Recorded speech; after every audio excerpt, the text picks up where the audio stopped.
la economía de mercado. La economía de mercado comenzó a formarse en el siglo XV después de Cristo, o sea, al final del feudalismo. Ya sabemos que a esta economía de mercado se le conoce coloquialmente como capitalismo. Y hubo varios elementos que impulsaron el desarrollo de este nuevo sistema.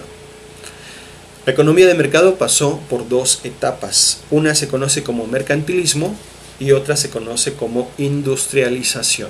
O sea, hubo una economía de mercado mercantilista y una economía de mercado industrial, que es la que tenemos hasta hoy, esta última.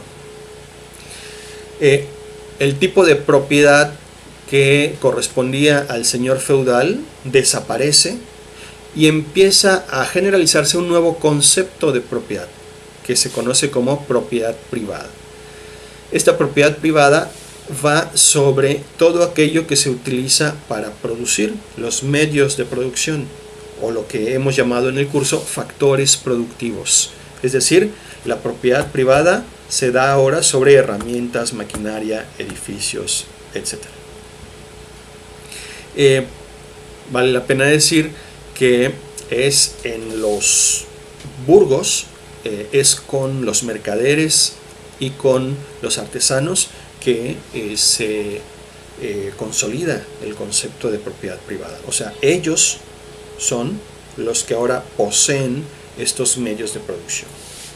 Por lo tanto, las dos clases sociales principales del nuevo sistema económico son los comerciantes y los artesanos, que se convertirían más tarde en industriales, que son los dueños de los medios de producción.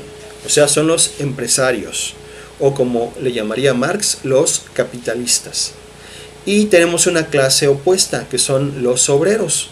Ellos, pues, son aquellos siervos que emigraron a los burgos, que no tienen propiedades y que utilizan su capacidad física e intelectual para colaborar en el proceso de producción.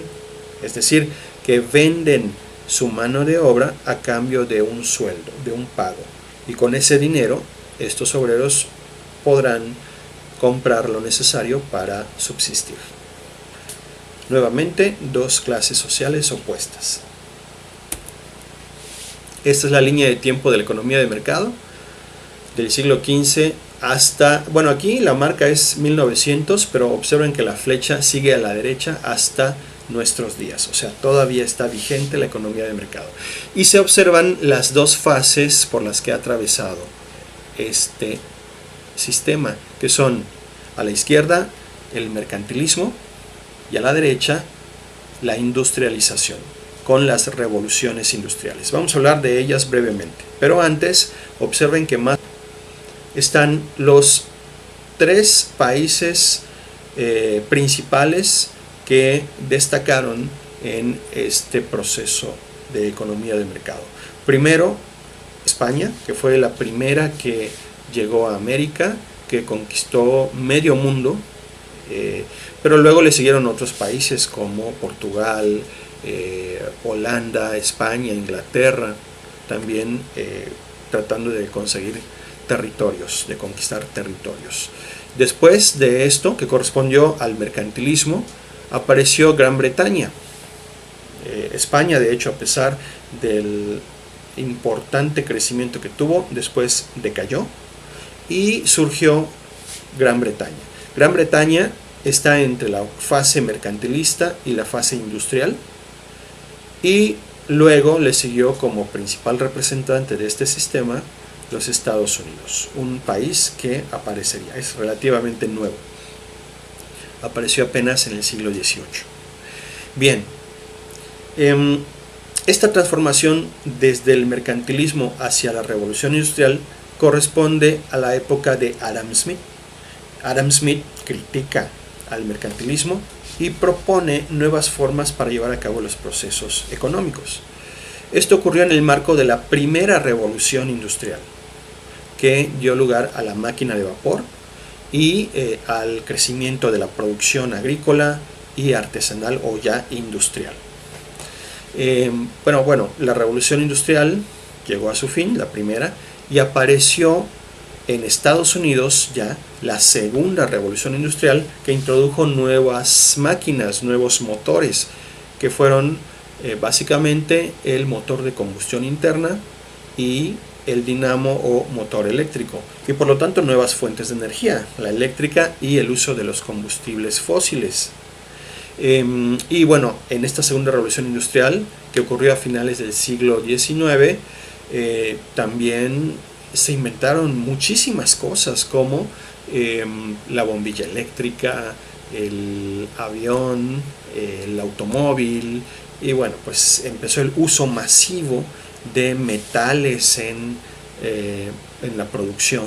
En fin, fue un cambio fundamental esa segunda revolución industrial. Y todavía habría una tercera revolución industrial a mediados del siglo XX, que, de acuerdo con muchos historiadores, todavía continúa hasta el día de hoy, y que pues dio lugar a la aparición, por ejemplo, de la industria aeroespacial, la industria electrónica, de las telecomunicaciones, etc.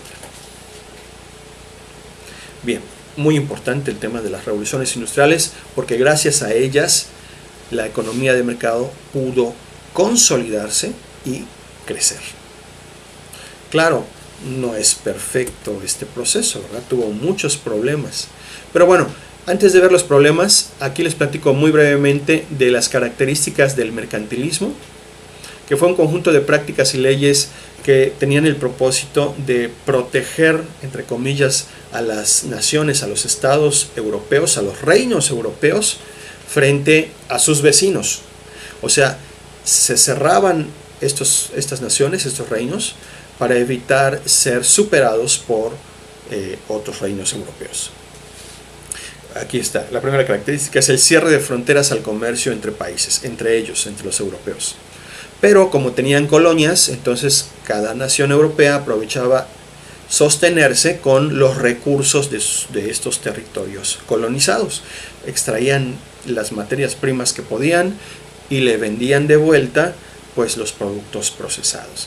Y sobre todo el oro era lo que extraían, los metales preciosos extraían estas colonias, estos países, estas metrópolis europeas de sus colonias. Como cerraban sus fronteras al comercio, entonces los europeos trataban de producir todo ellos mismos. Pero como los productos no tenían la posibilidad de generarse con la misma calidad en todos los países, muy frecuentemente lo que se producía al interior tenía baja calidad, o sea, era una producción ineficiente. Asimismo, se consideraba durante el mercantilismo que el oro era la base de la riqueza nacional. Había que acumularlo a toda costa, incluso robárselo a los otros países si fuera posible, porque mientras más oro tenía la nación, más rica era, más poderosa. Así se pensaba durante el mercantilismo, cosa que Adam Smith rechazó, desde luego. Y por último, pues se requería un control estricto en las actividades económicas para evitar la fuga de oro, por ejemplo a través del comercio con otros países, y el rey tenía una injerencia, una intervención completa en lo que pasaba en los mercados de ese país, no solo en cuanto al comercio exterior, sino también en lo que pasaba al interior. Eran los reyes quienes daban los permisos, las concesiones para llevar a cabo las actividades comerciales, y esto daba lugar, dado que se daban esas concesiones a los allegados a los reyes, daba lugar a monopolios. Como decía, Adam Smith critica esto en el siglo XVIII y aparecen las revoluciones industriales y se cambia desde el mercantilismo hacia una nueva forma de la economía de mercado. Las características de la industrialización son justo lo opuesto del mercantilismo. Se abren las fronteras al comercio exterior. Con las revoluciones industriales hay una expansión, un crecimiento exponencial de nuevos productos, nuevas tecnologías, en fin, invenciones. La producción también crece de manera impresionante y por eso se requieren nuevos mercados para vender esos productos. También se exporta inversión, ¿okay? Es en esta segunda revolución industrial, por ejemplo, que les he platicado, que México abre sus fronteras a la inversión extranjera. Es la primera ola de la globalización a finales del siglo XIX. Tiene muchísimo peso la libertad de mercado, la libertad de empresa y la iniciativa privada, la libertad empresarial. Y se considera que la riqueza del país no está precisamente en tener más oro, sino en la capacidad de producción de bienes del país. Esta es la economía industrial. Aquí tenemos una escena de una fábrica de la segunda revolución industrial. Ya es una escena totalmente diferente a la que vimos antes del feudalismo. Aquí lo más importante no es tanto la agricultura, sino que crece mucho más la industria y los servicios. Y bueno, ya los representantes en el siglo XX de este sistema son Estados Unidos, Alemania, Japón, Reino Unido, Francia, entre muchísimos otros. Y sigue vigente, por lo tanto, esta economía de mercado en la mayor parte del mundo. Sin embargo, como ya dijimos también, no es perfecta la economía de mercado. Y yo creo que debido a sus defectos es que muchas personas pensaron que había que cambiar a ese sistema. El sistema con el que terminamos se conoce como economía centralizada o economía planificada. Es el más reciente que ha aparecido. Apenas en la segunda mitad del siglo XIX se formó conceptualmente, y a principios del siglo XX es cuando un país adopta inicialmente este sistema económico y luego lo va a llevar a otros países. ¿En qué consiste la economía centralizada? Y luego, ¿por qué se propone este sistema en lugar de la economía de mercado? Bien, las características de la economía planificada son, número uno, los obreros son los que toman el control, ya no los empresarios, ya no los industriales, ya no los comerciantes, sino los obreros que se organizan para ser los que lideren, o sea, los que decidan, tengan el poder social, económico y político en el país. Marx pensaba que esto no se podía hacer de manera pacífica, sino que estos obreros organizados tenían que, de manera violenta, por la fuerza, tomar ese control. Y si en el proceso había que matar a los empresarios o a quien se opusiera, pues ni modo. Así es que bueno, pues es una propuesta drástica de romper con la economía de mercado. En lugar del gobierno como lo entendemos en la economía de mercado, un gobierno democrático, por ejemplo, se proponía a un organismo central supremo que se encargaba de dirigir no solo políticamente, sino también en términos económicos al país. O sea, este organismo central era el encargado de decidir qué se producía, qué se distribuía y qué se consumía. No cada persona, sino ese órgano. Desaparece la propiedad privada, porque los empresarios pues ya no son, ya desaparecieron, se supone, incluso están muertos.